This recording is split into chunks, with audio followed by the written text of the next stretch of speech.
They are the things of a lot of old horror movies, but folks in South Texas are now fascinated with bats.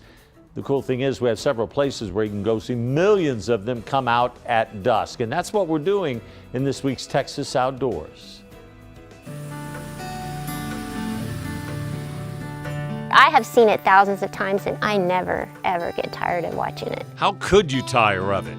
Every night from March through the end of October, millions of bats emerge from their den. When they come out at night, what's it like? It's like a big tornado of bats. I use the term batnado because I think it's funny. Nida Brown is the superintendent at Old Tunnel State Park. The upper observatory is lined with historical pictures from the early 20th century when the tunnel was built to help connect Fredericksburg with San Antonio. 100 people dug that tunnel in 5 months. Yep. Yeah, it's pretty awesome. Progress came to the hill country with cars and roads, and by the late 40s, the railroad line was abandoned, at least by humans. How many bats are in there, do you think? At our peak, about 3 million.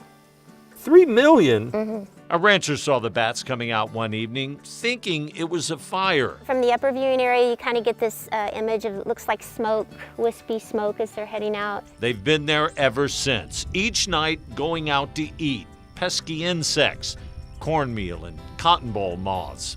They can destroy a farmer's crops. Each bat can eat about 40 moths a night. So if you think 3 million, that's 120 million moths that they could eat each night, just our little colony here at Old Tunnel. So the benefit to agriculture is really, really immense. Brown says up to 20 to 30 tons of moths a night. Recognizing the significance, the state bought the property in 1991. We're the smallest in Texas. We only have 16 acres.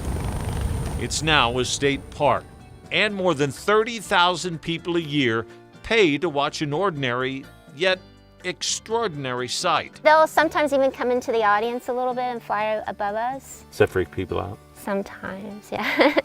But I explain, bats don't want to be near us any more than we want to be near them. Brown says they can get within a 2-hour window on when it's going to happen, but it seems to be a very spontaneous thing. All of them will start dropping into that circle, and it's getting bigger and bigger, and eventually they're starting to come in and out of the tunnel a little bit, and then one bat says, hey, I'm going, and because they're a colonized species, the rest of them just follow on. It's an interesting behavior. One thing is for sure, spontaneity has very little to do with the crowds that show up. We actually had to change our capacity limits because we had, on occasion, especially a holiday weekend, sometimes 500 people here. And it was just too many. And now I think people have seen these emergences and videos of all the different places where you can go and watch it. Mexican freetails specifically for their large numbers. And it's just an amazing thing to see.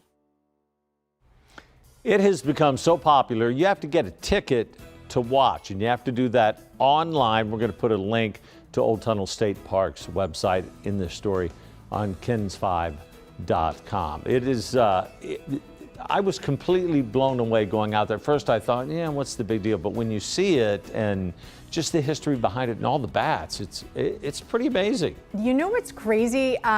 So that guy was saying how sometimes he'll think it's smoke or something, or people aren't sure what it is. Those bats sometimes will show up on our radar in the Weather Center. Right, Paul? They definitely do, yeah. And Devil's Sinkhole out in Edwards County. Well, here, get this. Yeah. Did you all know, here's an interesting thing I learned. Before oil was discovered in Texas, bat guano was our #1 mineral export.